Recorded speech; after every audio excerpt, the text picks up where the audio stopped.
Gracias Dios, gracias te damos Padre por el hermoso periodo de alabanza, Dios, en el que nos has guiado, Señor. Tú mereces toda la honra, toda la gloria, Señor, toda la adoración. Gracias te damos, Padre, porque todos los domingos, pero precisamente en este domingo en especial, estamos celebrando aquel evento tan maravilloso, Padre, en el que tu Hijo Cristo resucitó. Gracias, Señor, porque esta resurrección es base, Señor, de nuestra fe. Gracias, Dios, porque Cristo ha vencido a ese enemigo que todos tememos, Padre, la muerte. Gracias, Dios, porque por su vida nosotros también viviremos, Señor. Te alabamos y te bendecimos por eso, Padre, en Cristo Jesús.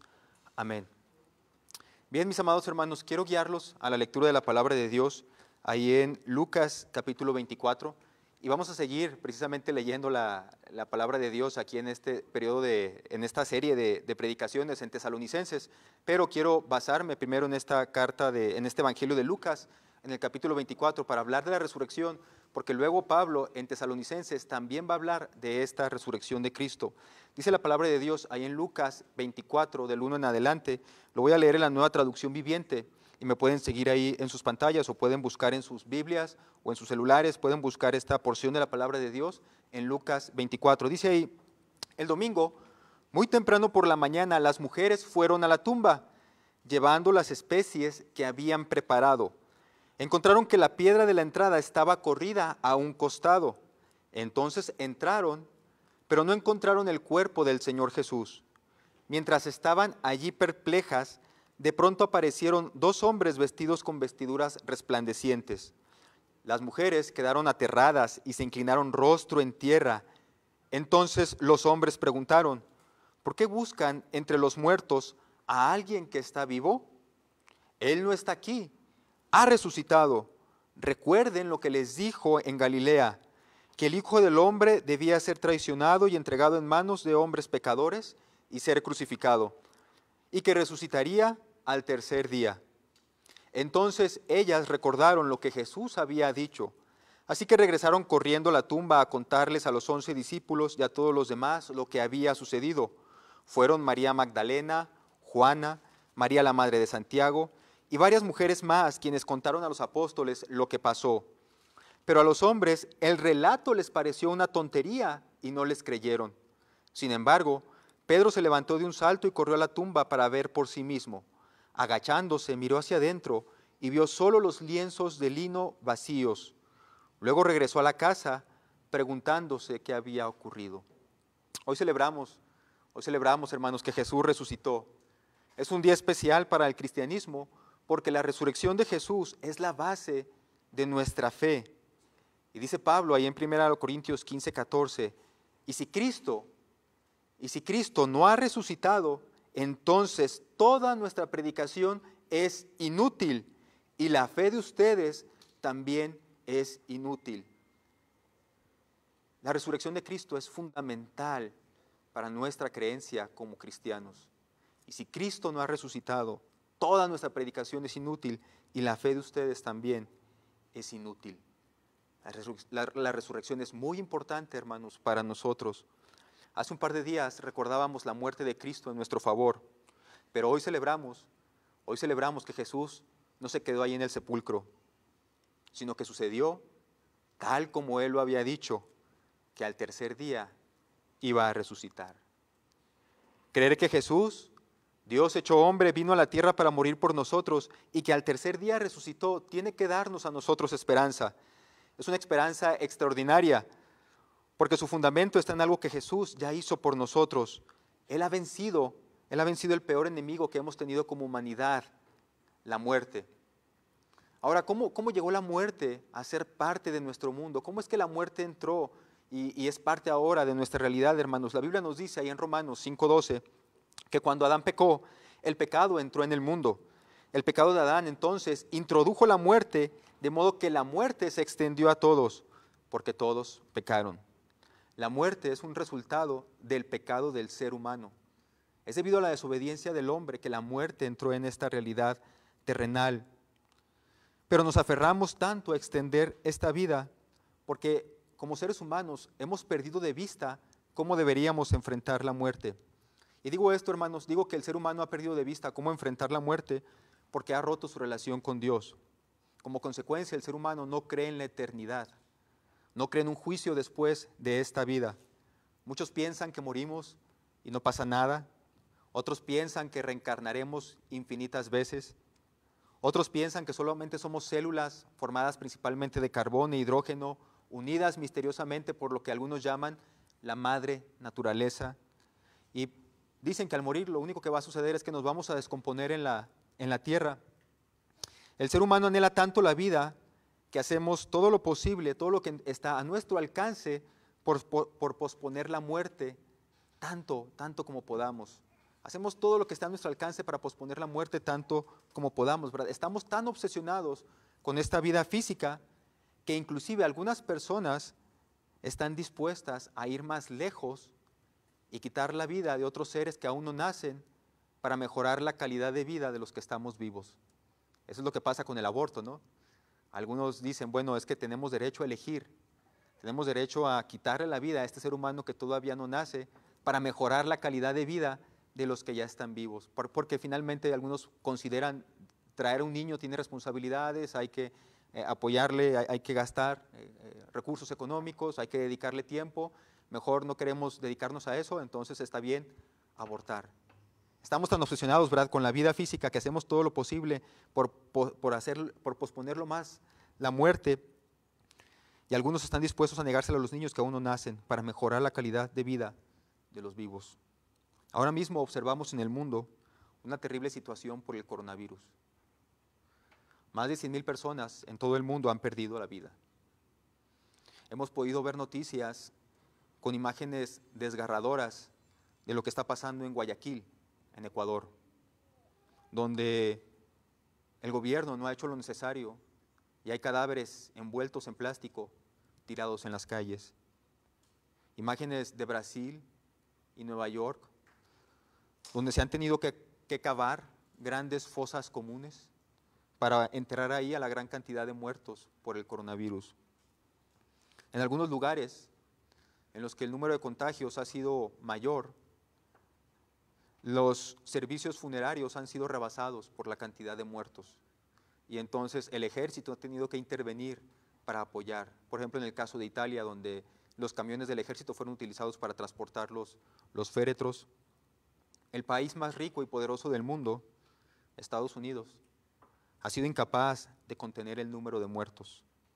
Y desde el 7 de abril, el coronavirus se ha convertido en la principal causa de muerte por día en Estados Unidos. Tienen un promedio aproximado de 1,900 casos diarios de muertes. Ahorita es el principal motivo de muerte en Estados Unidos. Ha superado a las enfermedades cardíacas, que andan en el orden de unos 1,800 muertos diarios en Estados Unidos, el cáncer, 1,600 mueren cada día en Estados Unidos, y los accidentes, aproximadamente 500. Ahora el coronavirus es la principal causa de muerte ahí en esa nación. Lo peor, hermanos, es que esta enfermedad causada por un coronavirus, lo peor de esta enfermedad es que no le está dando a las personas el tiempo necesario para despedirse de sus seres amados. Son varios los casos documentados donde los familiares van a llevar al que está contagiado de su familia al hospital. En el hospital hacen las pruebas necesarias y en cuanto se dan cuenta que es el coronavirus, los mandan a cuarentena y los familiares ya ni siquiera pueden verlos a ellos. Simplemente salen del hospital después con una caja llena de cenizas. Son casos dolorosos que embargan a las personas porque no pudieron decirle por última vez a su ser amado, te amo, adiós. Simplemente entran al hospital esperando que su familiar pueda sobrevivir a esta pandemia y salen de ahí con una caja llena de cenizas. En la Biblia, hermanos, encontramos en la primera carta de Pablo a los tesalonicenses una situación en la que los creyentes tenían que enfrentarse a la realidad de la muerte.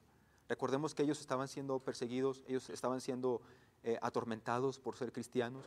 Entonces ellos están viviendo ante una situación en la que la muerte quizás sea algo inminente.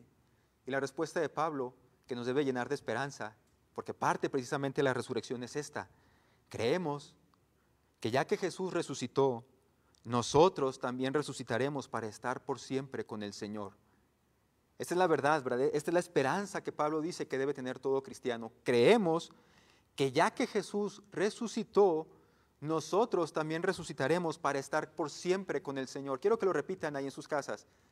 Nosotros, ¿verdad? Creemos que ya que Jesús resucitó, nosotros también resucitaremos para estar por siempre con el Señor. Esta verdad la encontramos aquí en la primera carta de Pablo a los Tesalonicenses, capítulo 4, del 13 al 18, y vamos a leerlo. Dice ahí, hermanos, primera de Tesalonicenses 4, del 13 al 18, y seguimos con esta serie de Tesalonicenses, y hablaremos ahora de esta esperanza extraordinaria. Primera de Tesalonicenses 4, del 13 en adelante. Y ahora, amados hermanos, queremos que sepan lo que sucederá con los creyentes que han muerto, para que no se entristezcan como los que no tienen esperanza. Pues ya que creemos que Jesús murió y resucitó, también creemos que cuando Jesús vuelva, Dios traerá junto con él a los creyentes que hayan muerto. Les decimos lo siguiente de parte del Señor: nosotros, los que todavía estemos vivos cuando el Señor regrese, no nos encontraremos con él antes de los que ya hayan muerto. Pues el Señor mismo descenderá del cielo con un grito de mando, con voz de arcángel y con el llamado de la trompeta de Dios. Primero, los creyentes que hayan muerto se levantarán de sus tumbas.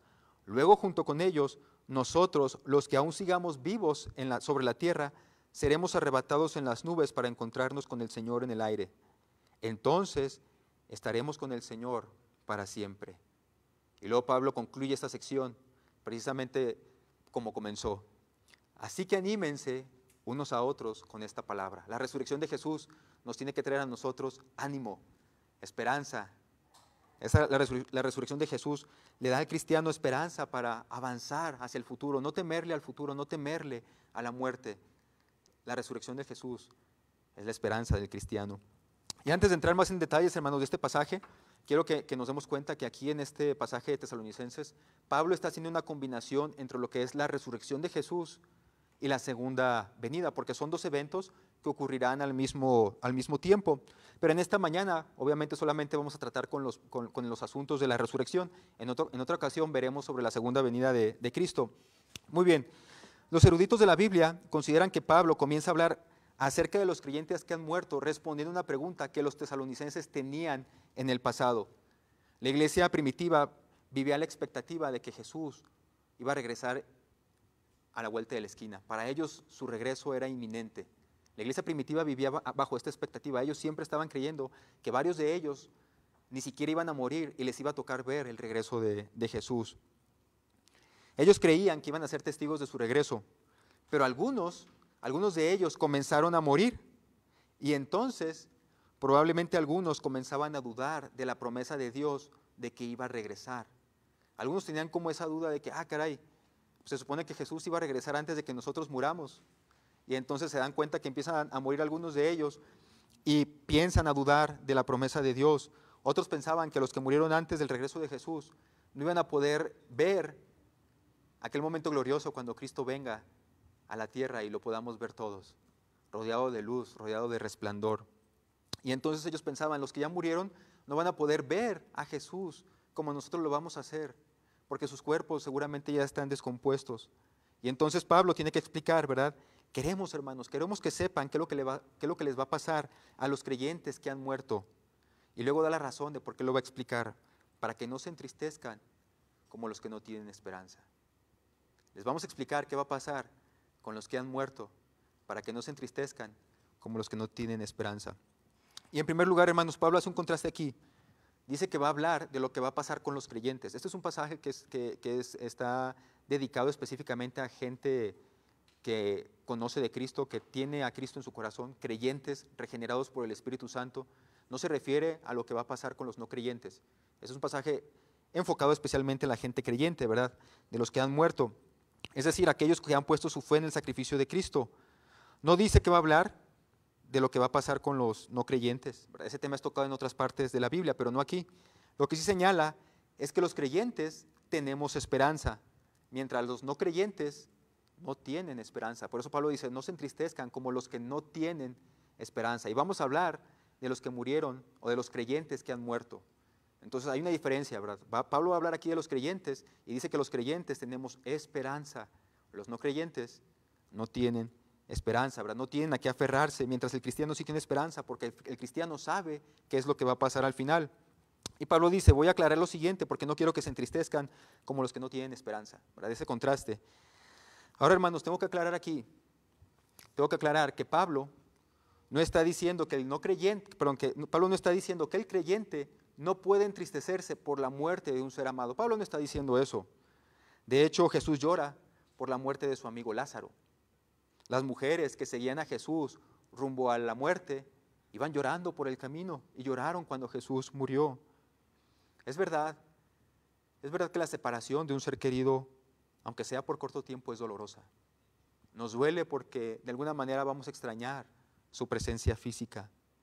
Entristecerse por la muerte de un ser querido es normal, pero la aflicción desesperada, la que solamente ve impotencia, es una negación de la esperanza que tenemos en Dios. Pablo no está diciendo que el creyente no puede entristecerse. Lo que está diciendo es que no se entristezcan hasta el punto como aquellos que no tienen esperanza. Y entonces Pablo da la razón de la esperanza que hemos resumido así, y lo vuelvo a repetir, porque se lo voy a repetir varias veces durante esta predicación.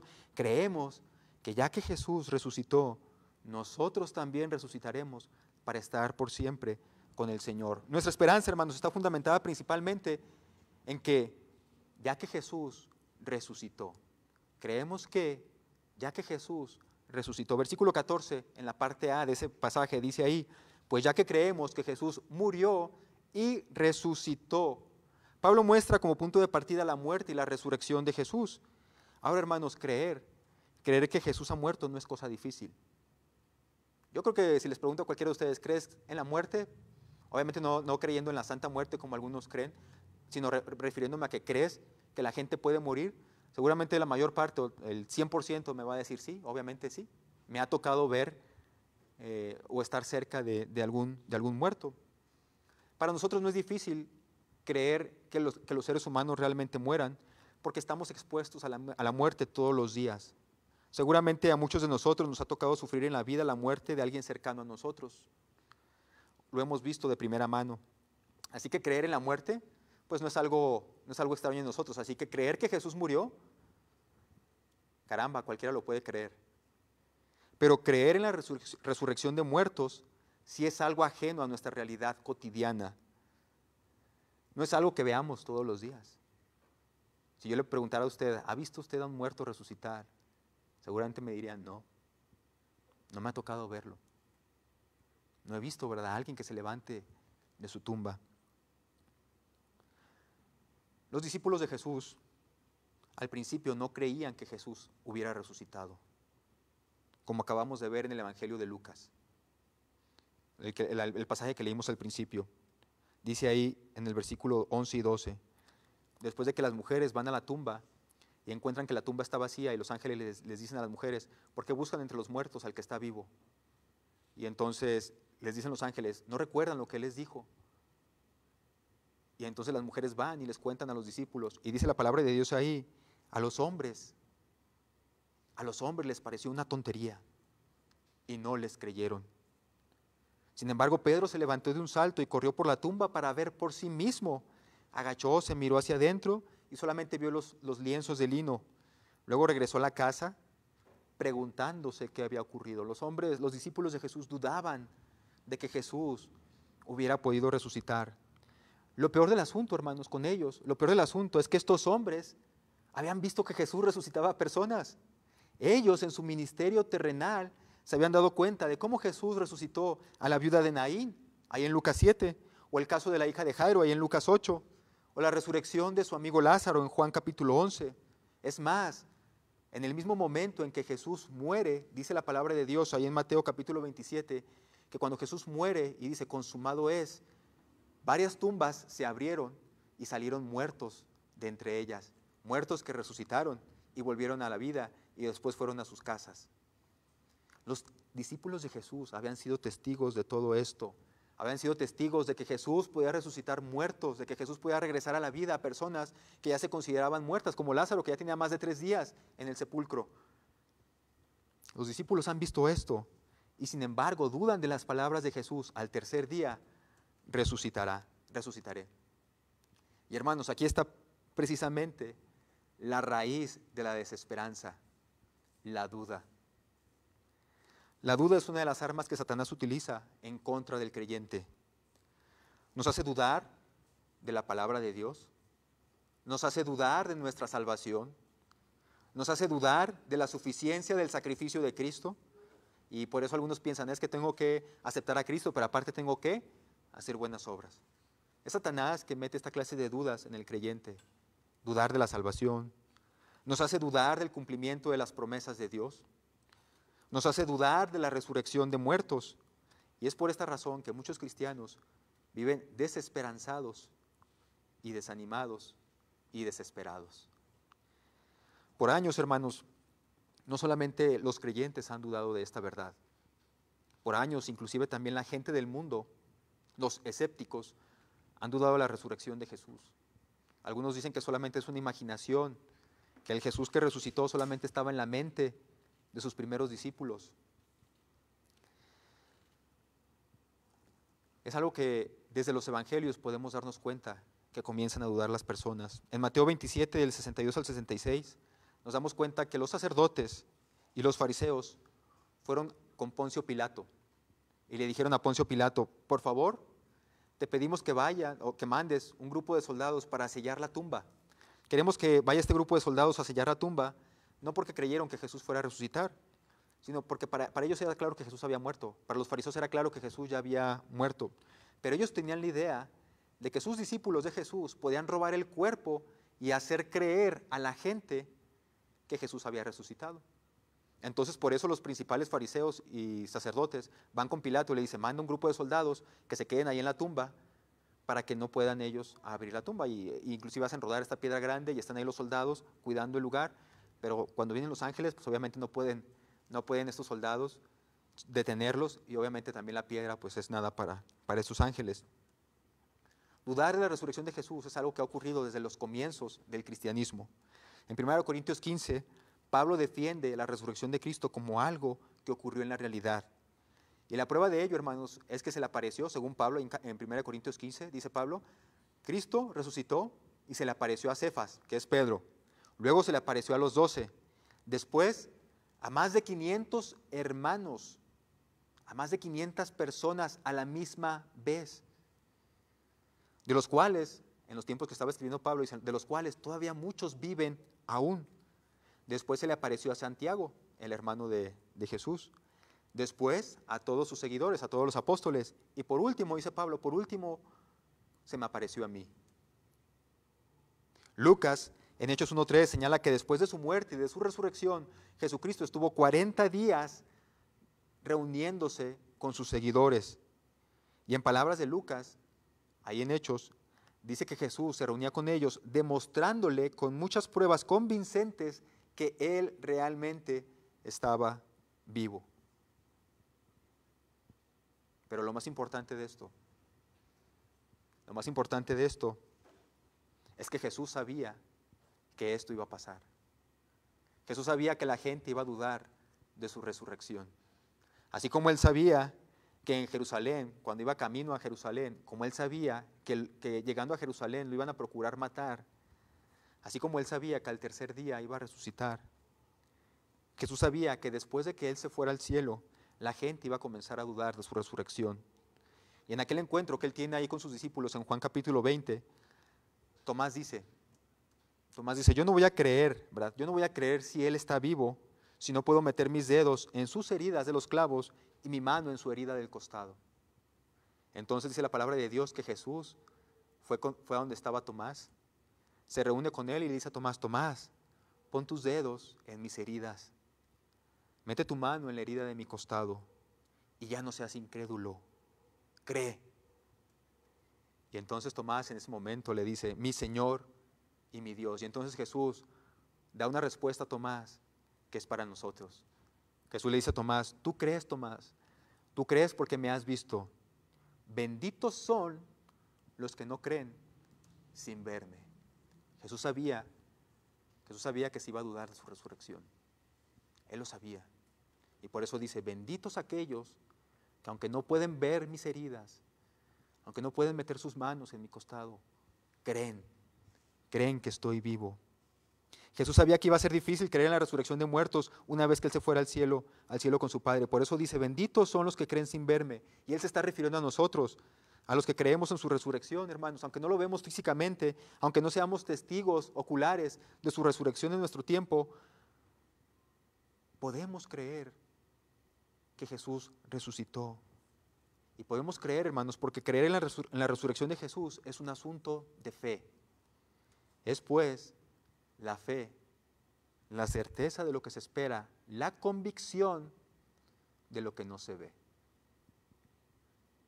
Nosotros tenemos la certeza de lo que viene para nosotros adelante, porque creemos en la resurrección de Jesús, aunque no podamos verla.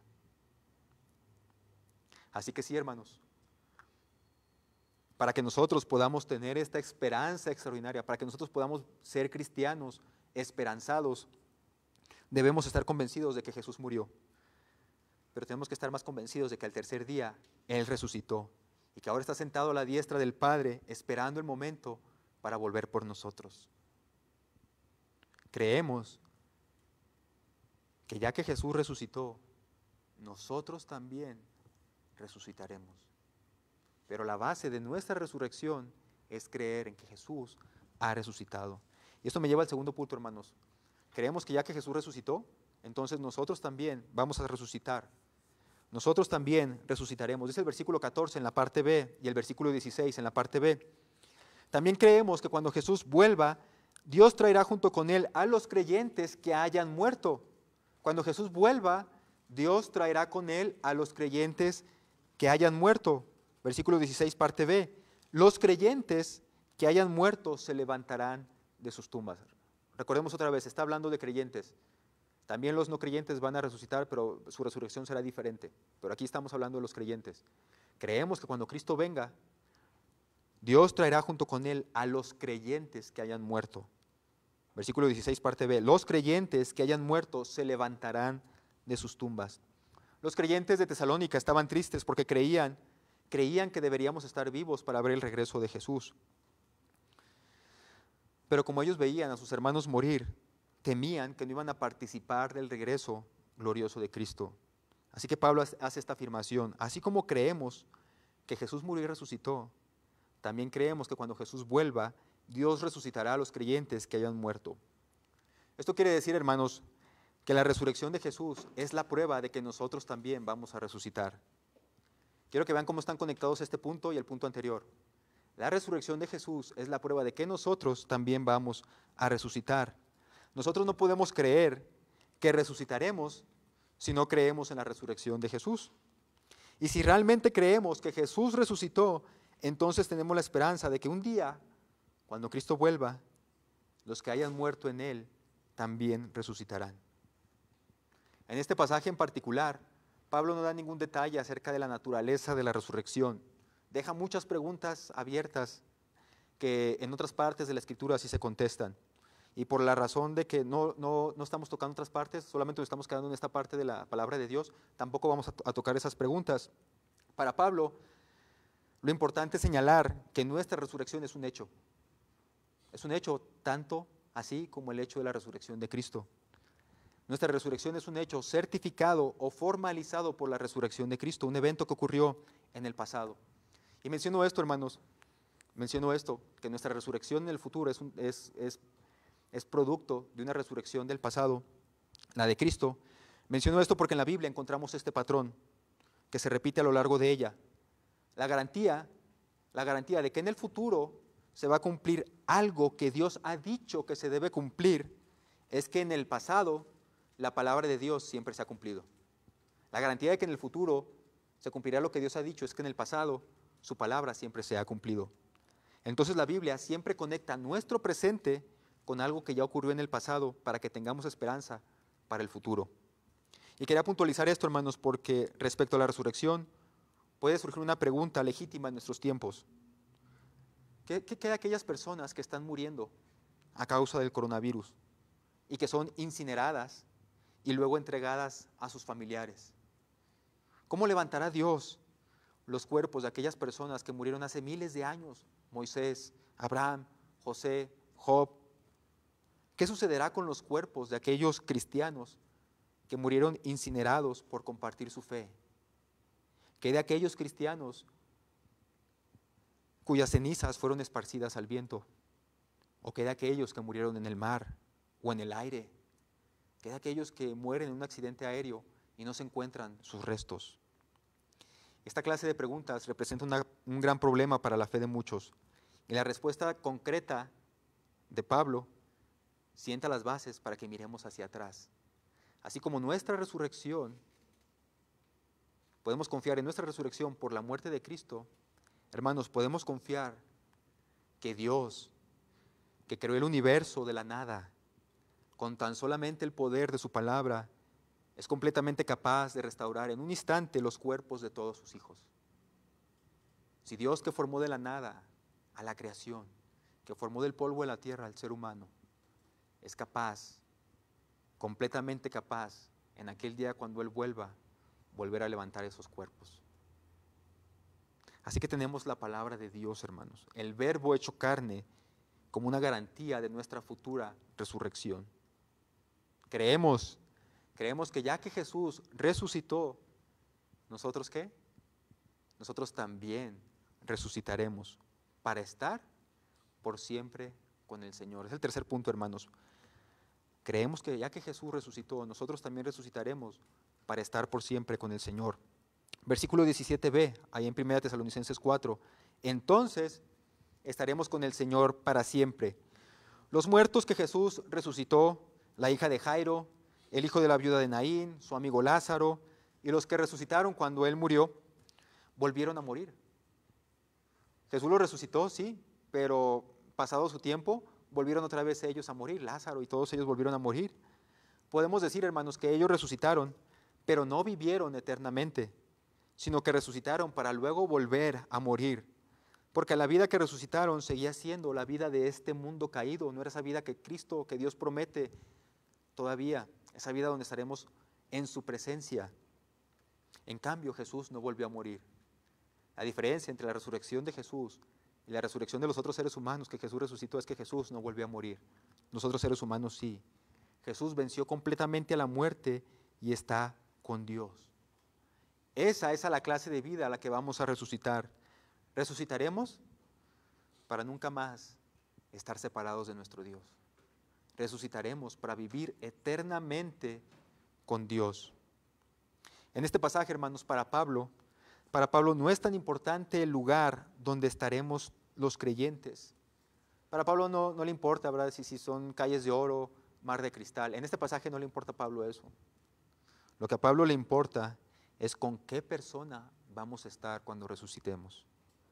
Para Pablo, todo el valor y todo el significado del cielo se resume en un solo pensamiento: estaremos unidos con Jesús para siempre. O como me enseñaba uno de mis profesores, lo que hace que el cielo sea el cielo es que Jesús está allí. Recordemos, hermanos, que los tesalonicenses están ellos sufriendo por ser creyentes, los están persiguiendo y los están oprimiendo por ser cristianos. Y escuchar esto les trae esperanza a sus vidas. Un día dejaremos este mundo y estaremos para siempre con el Señor.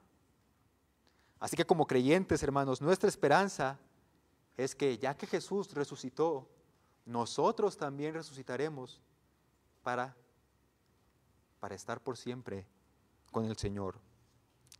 Dice un canto que vamos a entonar más adelante, porque Él vive, un himno. Yo sé que un día el río cruzaré, con el dolor batallaré, y al ver la vida triunfando invicta, veré gloriosas luces y veré al Rey. Porque Él vive, triunfaré mañana. Porque Él vive, ya no hay temor. Porque yo sé que el futuro es suyo, la vida vale más y más solamente por Él. Déjenme, antes de terminar, hermanos, hacer unas pequeñas aplicaciones. ¿Qué significa la realidad de la resurrección para la vida diaria del creyente. Tiene mucho significado y nuestra convicción sobre esta verdad fundamental moldea varios aspectos de la vida del cristiano. Nuestra convicción de la resurrección de Cristo moldea cómo nos comportamos como cristianos. Y les voy a dar ejemplos. Yo creo que ustedes también van a tener otros ejemplos en mente, pero les voy a dar unos cuantos ejemplos aquí para que se den cuenta de cómo la resurrección de Cristo afecta la manera en cómo los cristianos vivimos. Este pasaje, en primer lugar, nos desafía a enfrentarnos a nuestra propia mortalidad. Nos invita a preguntarnos hasta qué punto realmente creemos que un día vamos a resucitar y por lo tanto no le tememos a la muerte. Si es verdad que creemos esta realidad cristiana, debería verse reflejado en todas las áreas de nuestra vida. Seríamos valientes al enfrentar las circunstancias de la vida. Trabajaríamos para no hacernos tesoros en la tierra, sino en el cielo. Hermanos, los cristianos tenemos esta esperanza. Creemos que porque Jesús resucitó, nosotros también resucitaremos para estar por siempre con el Señor. Los cristianos tenemos esta esperanza. Sabemos que si algo nos sucede por esta pandemia y quizás muramos, podemos confiar en que cuando abramos los ojos otra vez, estaremos por siempre con el Señor. Así que no tenemos por qué tener temor a la muerte. Pero a la vez, hermanos, nosotros como cristianos tenemos esperanza. Pero los que están muriendo sin Cristo, ellos están muriendo sin esperanza. En estos momentos, la iglesia debe buscar por todos los medios posibles llevar este mensaje de esperanza a ellos. Por ello, hermanos, como cristianos, en esta situación crítica por la pandemia, no nos comportamos como los que no tienen esperanza. No hacemos compras de pánicos, no somos agresivos, no nos escondemos. Guardamos distancia, eso sí. Seguimos las recomendaciones del gobierno. Pero no tenemos miedo de morir. No tenemos desesperanza. Si alguien requiere de nuestro servicio, lo haremos con todo gusto, porque nuestra esperanza está en Dios.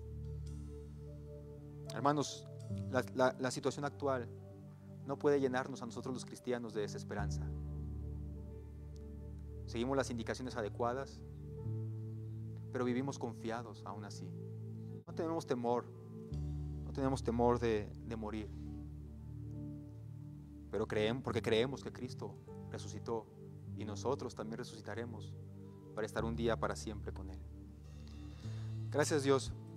Gracias, Padre, por tu palabra. Gracias, Señor, porque en medio de esta situación tan crítica, tu resurrección, Señor, nos enseña a confiar en ti. La resurrección de tu Hijo Cristo, Padre, nos enseña a vivir el futuro con esperanza, enfrentando las realidades de la vida, Señor. No lo vamos a hacer de manera imprudente, no lo vamos a hacer como alguien que te tienta a ti, Señor. Pero lo podemos hacer a través de otros medios, Padre, tecnológicos. Podemos compartir la fe, Señor, a pesar de tener que estar distanciados por la situación actual. Pero aún así, Señor, como cristianos, nosotros no tememos de la muerte, pero muchos que están sin ti sí temen ellos de la muerte, Padre. Ayúdanos a ser esa sal de la tierra que les dé esperanza a ellos también, Padre. El mundo está viviendo una situación caótica, una situación en la que hay mucho estrés, en la que hay mucho miedo, mucho temor. Y en medio de este mundo tan lleno de temor, Padre, está tu iglesia enseñándole cómo se debe vivir afrontando el futuro. Gracias, Dios bendito. Gracias por lo que has comprado para nosotros, aunque no lo merecíamos. Te alabamos y te bendecimos por eso. En Cristo Jesús. Amén.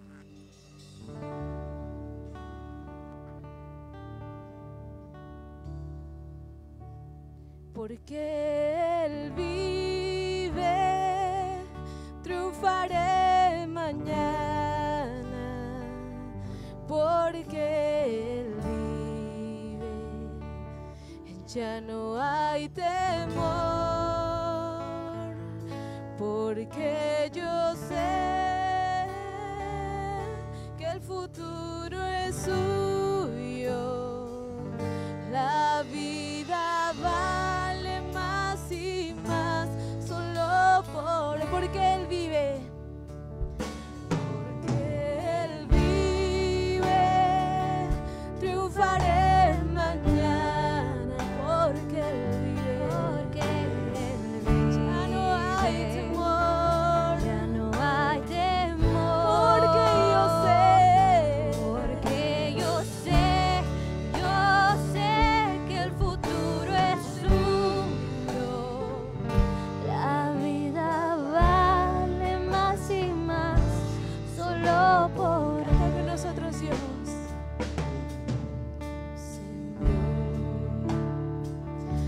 su Hijo Cristo.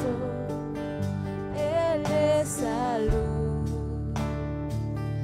paz y perdón. Vivió y murió por mis pecados. Vacía está la tumba porque Él murió. Porque Él vive, triunfaré mañana. Porque Él vive, ya no hay temor.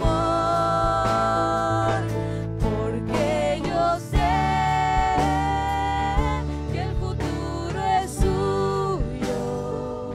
La vida vale más y más solo por Él. Yo sé que un día el río cruzaré con el dolor, batallaré y al ver la vida triunfando invicta, veré gloriosa. Cántale fuerte, hermano, con nosotros porque Él vive. Porque Él vive, triunfaré mañana. Porque Él vive, ya no hay temor. Porque yo sé que el futuro es suyo. La vida vale más y más solo por Él. La vida